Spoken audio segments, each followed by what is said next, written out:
If I were to ask you who you'd think was the most infamous serial killer of all time, notorious names like Jack the Ripper, Ted Bundy, or Jeffrey Dahmer would of course spring to your mind.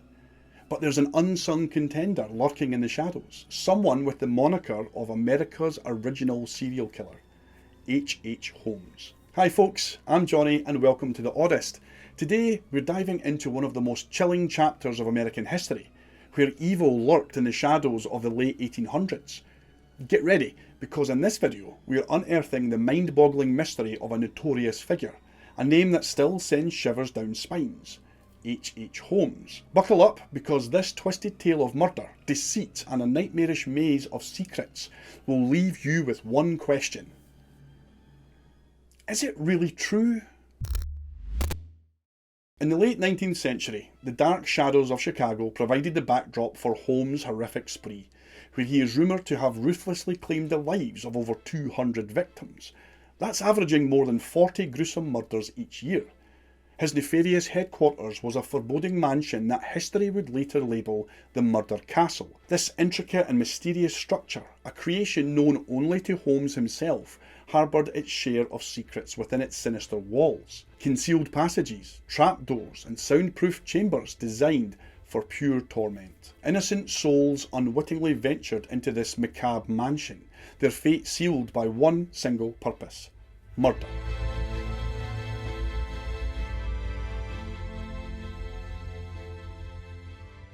Following their horrific demise, some would undergo dissection, while others were stripped of their flesh, their skeletons sold to medical institutions.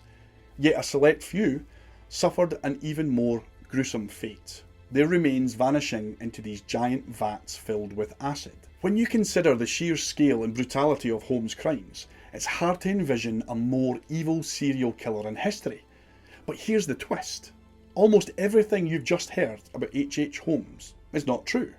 I mean, it's not fiction either, but rather a distortion of facts. Every horrifying detail, from the staggering body count to the Castle of Death, is in the public domain, featured in newspaper articles, encyclopedia entries and countless documentaries. Yet, it's a particular paradox that the entire narrative is nothing but a twisted web of falsehoods and exaggeration. Welcome to the perplexing world of H.H. Holmes, the most embellished murderer in American history. Holmes, born as Herman Webster Mudgett on May 16, 1861 in Gilmanton, New Hampshire, lived a life shrouded in mystery from the very beginning. Rumours about his upbringing, including tales of an abusive alcoholic father and disturbing childhood activities involving the torture of local wildlife, I mean, that's a red flag right there, right? The thing is, the exact details of his upbringing, well, there's no evidence to corroborate any of it. Here's what we do know for sure. Mudgett married at just 17, eventually accumulating 4 wives without formal divorces. I mean, why bother getting divorced at all, right?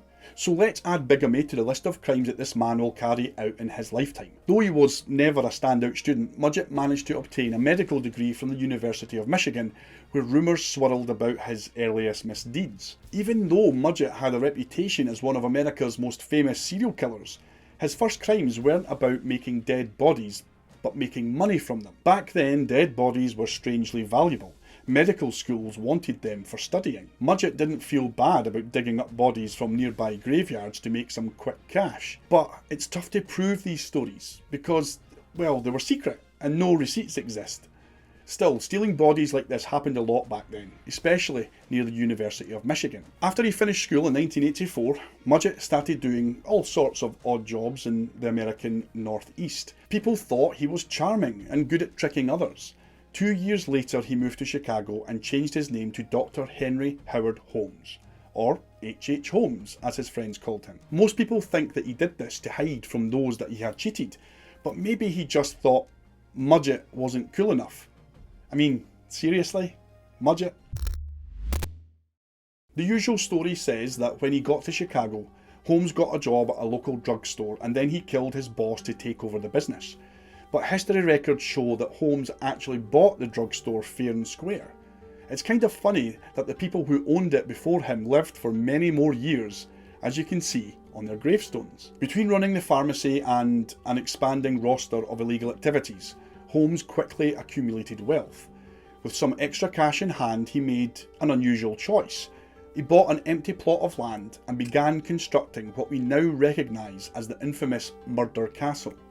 This building, known today for its sinister connotations, was anything but the mysterious fortress that it's been portrayed as. Remarkably, it bore a striking resemblance to a standard mixed-use commercial structure, complete with ground floor shops and upper floor apartments. Holmes added a third floor in 1892, which he intended to convert into a hotel, although he never completed it. In 1893, Chicago hosted the World's Fair, attracting a colossal 27 million visitors.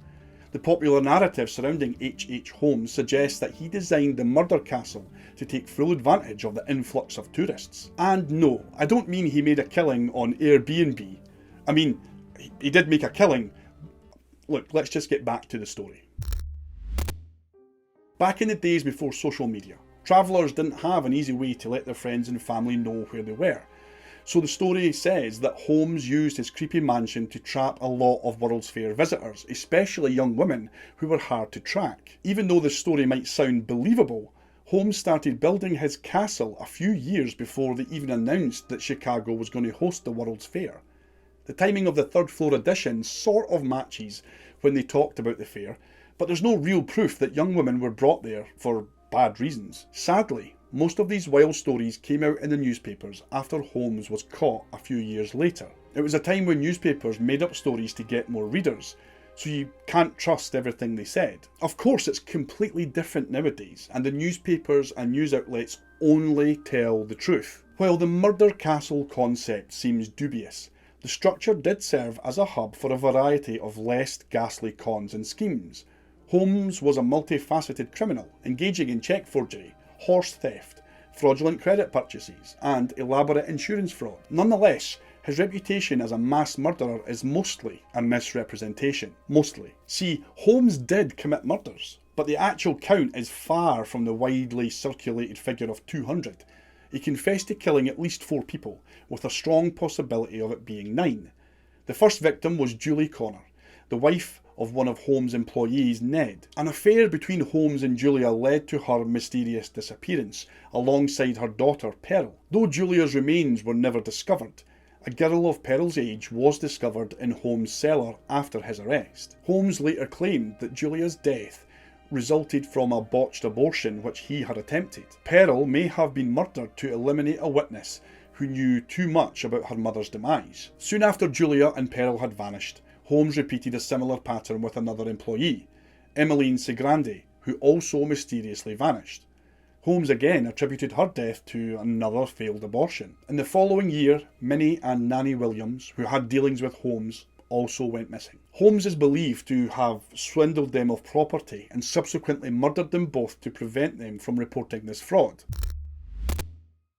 Although many stories circulate about people visiting Holmes' murder castle and never returning, it's difficult to establish convincing evidence for most of these cases.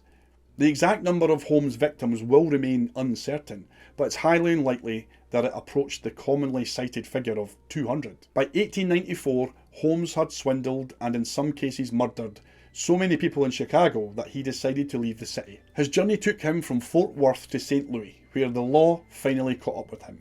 Ironically, given his probable status as a mega serial killer, Holmes was arrested for the seemingly mundane crime of failing to pay off store credit. In jail, Holmes struck an unholy alliance with Marion Hedgepeth, better known as the Handsome Bandit, a Wild West gunslinger serving a 25-year sentence for train robbery. Both being unscrupulous characters, Holmes and Hedgepeth concocted a scheme with an enticing payout, faking Holmes' own death. The plan involved securing a hefty life insurance policy in Benjamin Pettezel's name, Holmes' longtime business associate, obtaining a cadaver resembling Pettezel's size and build, and orchestrating an explosion to burn the body, making it unidentifiable. Benjamin's wife, who was in on the scam, would then file the insurance claim. However, instead of using a random corpse, Holmes took a more sinister route, opting to murder Benjamin Pettezel to make the insurance claim a reality. Pettezel's wife believed her husband was hiding out in London and went through the motions of identifying his charred remains, all whilst completely unaware of the gruesome truth. However, as time passed, The ruse grew unsustainable, and Mrs. Pittezel and her children sought the return of their father. Holmes had a chilling solution. He murdered all 3 of the 5 Pittezel children to protect his secret. 2 of the girls, Alice and Nellie, were sealed in a trunk filled with asphyxiating gas, while one of the boys, Howard, was poisoned, dismembered and burned. These crimes represent the only confirmed murders that Holmes confessed to, providing detailed descriptions of how and where they occurred and the location of all the remains. Holmes' murderous spree came to an end thanks to his incarceration. He had bragged about his wicked deeds to Marion Hedgepeth, who used this information to secure an early release from prison in exchange for cooperation with the authorities. You can't trust these criminals, man. Holmes was then arrested in Boston on November 17, 1894. Despite numerous crimes, he was tried solely for Benjamin Pittezel's murder and subsequently sentenced to death. On May 7, 1896, H. Holmes faced the hangman's noose. However, the execution didn't go as planned.